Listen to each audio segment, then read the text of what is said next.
Hello दोस्तों, आपका स्वागत है हमारे चैनल जीके मास्टर में। और आज हम लोग बात करेंगे केंद्रीय वित्त मंत्री जी के द्वारा 8वें वेतन आयोग के गठन से संबंधित लोकसभा में लिखित जवाब दिया गया है कि 8वें वेतन आयोग का गठन कब होगा, इसकी रिपोर्ट कब संसद में पेश की जाएगी और यह कितने फिटमेंट फैक्टर पर लागू होगा।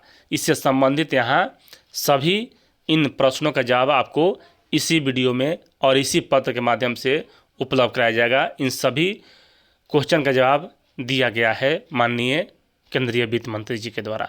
और जब यहाँ केंद्र में लागू हो जाता है तो बिहार समेत पूरे देश में उतना ही फिटमेंट फैक्टर लागू होता है। तो चलिए आपको पूरी अपडेट हिंदी में बताते हैं। यह सबसे लेटेस्ट है और लोकसभा में पूछा गया है। भारत सरकार वित्त मंत्रालय व्यय विभाग लोकसभा तारांकित प्रश्न संख्या इतना सोमवार 17 मार्च को यह क्वेश्चन और आंसर किया गया है। 8वें केंद्रीय वेतन आयोग का गठन सुश्री यानी कि कंगना रनौत के द्वारा और श्रीमती सजदा अहमद के द्वारा यह प्रश्न किया गया है, जो यह लोकसभा सदस्य हैं। क्या वित्त मंत्री यह बताने की कृपा करेंगे कि कब में, सबसे पहला इनका प्रश्न है, क्या सरकार द्वारा केंद्रीय सरकारी कर्मचारियों के वेतन और पेंशन में संशोधन के लिए 8वें केंद्रीय वेतन आयोग का गठन किया गया है। यानी कि यहाँ कहा जा रहा है कि 8वें वेतन आयोग का गठन इसमें संशोधन के लिए किया गया है या नहीं। दो में कहा जा रहा है ख में, यदि हाँ तो तत्संबंधी ब्यौरा क्या है तथा आयोग के विचाराधीन विषय क्या है तथा सरकार को इसकी रिपोर्ट प्रस्तुत करने में क्या समय निर्धारित किया गया है। यह तो हुआ। उसके बाद दूसरा नंबर कहा जा रहा है कि ग नंबर में 7वें वेतन आयोग स्तर पर केंद्र सरकार के कितने कर्मचारी और पेंशनभोगी 8वें वेतन आयोग से लाभान्वित होंगे, जिससे ओडिशा समेत पूरे देश में उपभोग में वृद्धि होगी और आर्थिक विकास का बढ़ावा मिलेगा। यहाँ यह जो माननीय लोकसभा सदस्य हैं उड़ीसा क्षेत्र से बिलोंग करती होंगी, इसलिए इनके द्वारा उड़ीसा का खास जिक्र किया गया है। बाकी यहाँ तो कंगना रनौत के द्वारा मतलब कि वह हैं हिमाचल प्रदेश से, लोकसभा सीट से। यानी कि उड़ीसा समेत पूरे देश के बारे में कहा जा रहा है, ध्यान दीजिएगा, इसमें बिहार भी आ गया।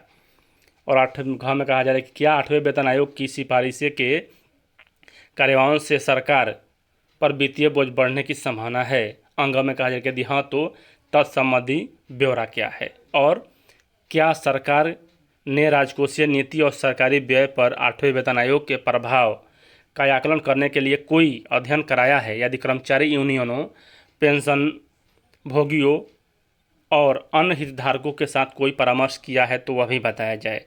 तो यहाँ उत्तर वित्त मंत्री जी के द्वारा दिया गया है, श्रीमती निर्मला सीतारमन। और यहाँ कहा जा रहा है क का जो उत्तर है कि सरकार द्वारा 8वें केंद्रीय वेतन आयोग CPC का गठन करने का निर्णय लिया गया है। यानी कि यहाँ जो पहला क्वेश्चन है क्या मतलब कि पेंशन गठन करने का निर्णय है तो है। दो में कहा जा रहा है कि समय आने पर निर्णय लिया जाएगा। ख में क्या है तो ख में कहा जा रहा है कि यदि हाँ तो तत्संबंधी आयोग का मतलब कि विचारणीय विषय क्या है, तो सरकार इसकी रिपोर्ट करने के लिए क्या समय निर्धारित किया, यानी कि अभी जब समय आएगा तब इसका निर्धारण किया जाएगा। आगे यहाँ कहा जा रहा है कि केंद्र और असैन्य कर्मचारियों और पेंशनभोगियों, पारिवारिक पेंशनभोगियों की अनुमानित संख्या, यहाँ संख्या बताया गया है जो 7वें वेतन आयोग के तहत वांछित 36,57,000 1/3/2025 के द्वारा और 33,91,000 यहाँ 31/12/2024 तक है। रक्षा कर्मी और पेंशनभोगियों भी यहाँ लाभान्वित होंगे। अंगा में कहा जा रहा है कि घ मंगल 8वें केंद्रीय वेतन आयोग की सिफारिश के वित्तीय निहितार्थ तब ज्ञात होंगे जब 8वें वेतन आयोग द्वारा सिफारिशें की जाएगी तथा सरकार द्वारा इन्हें स्वीकार कर लिया जाएगा। यानी कि यहाँ कहा जा रहा है कि सरकार 8वें वेतन आयोग का गठन करेगी और कब करेगी तो समझिए अप्रैल माह बहुत ही महत्वपूर्ण होने वाला है। और इसमें आपका कितना सिफारिश करती है यह सरकार उन्हें स्वीकार कर लिया जाएगा तब बताया जाएगा। तो समझिए यहाँ जो भी कर्मचारी यूनियन है उनके द्वारा कहा जा रहा है कि 2.86 से कम हमको चाहिए ही नहीं, जबकि सरकार यहाँ है कि 2.08 इतना तक जाना चाहती है अधिकतम। और यहाँ कर्मचारी यूनियन का यह अधिकतम मांग है। तो यहाँ जो भी हो जितना भी बढ़े लेकिन बढ़ने वाला है। उसके बाद अंग में च में कहा जाएगा रक्षा मंत्रालय, गृह मंत्रालय, कार्मिक एवं प्रशिक्षण विभाग और राज्य सहित प्रमुख हितधारकों के संबंध में की संदर्भ की शर्तें TOR पर इनपुट मांगे गए हैं। 8वें CPC द्वारा सिफारिशें किए जाने और सरकार द्वारा स्वीकार किए जाने के बाद ही 8वें CPC के प्रभाव का आकलन किया जा सकेगा। यानी कि यहाँ कहा जा रहा है कि जो वित्तीय दबाव है वह बढ़ेगा तो इसका प्रभाव कितना बढ़ेगा, तो यह आने वाले दिनों में मालूम चलेगा। और अभी इसका गठन नहीं हुआ है लेकिन घोषणा हो चुका है, अप्रैल महीने में गठन हो जाएगा। और 2.86 अगर बढ़ता है कर्मचारी यूनियन की यही मांग है तो अच्छा खासा यहाँ 3 गुना वृद्धि होगा।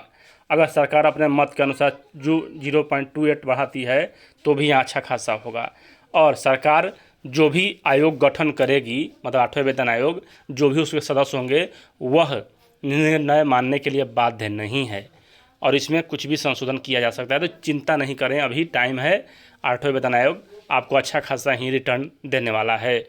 और यहाँ बिहार के सभी 6 लाख शिक्षक भी इसमें आएंगे और सभी 4 लाख कर्मचारी, कुल मिलाकर 10 लाख कर्मचारी सरकारी यहाँ बिहार में यह इस दायरे में आएंगे। वीडियो देखने के लिए धन्यवाद।